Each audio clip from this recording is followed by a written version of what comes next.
நான் கூட தமிழக முதலமைச்சரிடத்திலே ஒரு முறை சொல்லி இருக்கிறேன்.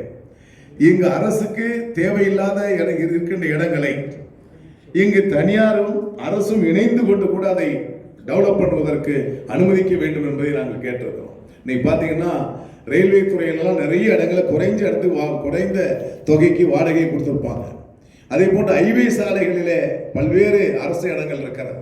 அந்த மையப்பகுதிகளை அடையாளம் கண்டு அங்கு போக்குவரத்து, சுத்தமான கழிப்படம், சுத்தமான கழிப்பறைகள், நிறைய இடங்களில் கழிப்பறைகள் அரசாங்கம் கட்டுவது உண்டு, ஆனால் பராமரிப்பதில்லை.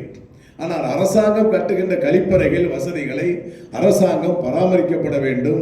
அதற்குரிய துறை அதிகாரிகளை அனுமதித்து அதை பராமரிக்கப்படுகிறதா என்பதை ஆய்வு செய்ய வேண்டும். அதையெல்லாம் கட்டாயமாக செய்தீங்கன்னா உண்மையிலேயே இந்த அரசாங்கம் எடுக்கின்ற முயற்சி கட்டாயம் வெற்றி பெறும். அப்பதான் மக்கள் அதை நோக்கி போவாங்க.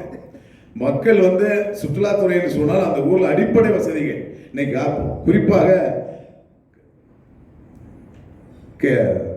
ஊட்டி இந்த இடங்களுக்கெல்லாம் வாகனம் போவதற்கு இ பாஸ் போட்டாச்சு. இது கொரோனா காலத்துல இ பாஸ் முறை இருந்தது. மீண்டும் இப்ப இ பாஸ் முறை வந்திருக்கு. இது ஊட்டிக்கும் மட்டுமல்ல, நாளை எந்த மாநிலத்துக்கும் மாவட்டத்துக்கு கூட மாவட்டம் இ பாஸ் வந்துவிடக் கூடாது என்ற அச்சம் மக்கள் மத்தியில் ஏற்பட்டிருக்கிறது. நான் இது ஏன் சொல்றேன்னா, அதுக்குரிய வசதிகளை அரசாங்கம் செய்யணும். வாகனங்கள் பெருத்து போச்சு. இன்னைக்கு வீட்டுக்கு ஒரு காரு, வீட்டுக்கு 4 காரு, வீட்டுக்கு ஒரு பைக்கு சைக்கிள் இருந்த காலங்கள் மாறி வீட்டுக்கு 4 கார்கள் இருக்கிறது. வீட்டில் ஒரு ஃபேமிலி போறாங்கன்னா 2 கார்ல போறாங்க. ஒரு கார்ல லக்கேஜ் போகுது, ஒரு கார்ல ஜனங்கள் போறாங்க. இந்த அளவுக்கு மக்கள் முன்னேறி கொண்டிருக்கிறாங்க. இதற்கு ஏற்ப அரசாங்கம் என்ன செய்யணும்னா, அங்கே அரசு வாகனம் நிறுத்துவதற்கு வேண்டிய வசதிகளை செய்ய வேண்டும்.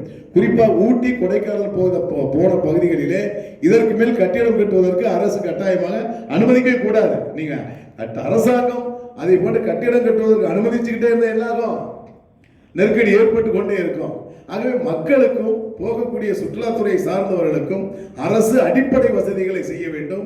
அதை மரியாதைக்குரிய லக்கோட்டி போன்றவர்கள் நம்மளால அனுபவப்பட்டு இருக்கோம். 7 கிலோமீட்டருக்கு 8 kilometre. I request each one of you to participate. This is for the MSME, where the investors can invest.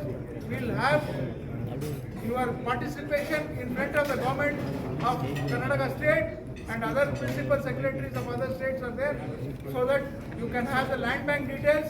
And please come and show your interest to put investment from SME from 1 crore to 100 crore, so that last mile connectivity of tourism can be done. I once again invite you, all of you, to participate in Dakshin Bharat Utsav at Bangalore, June 15-16. Thank you.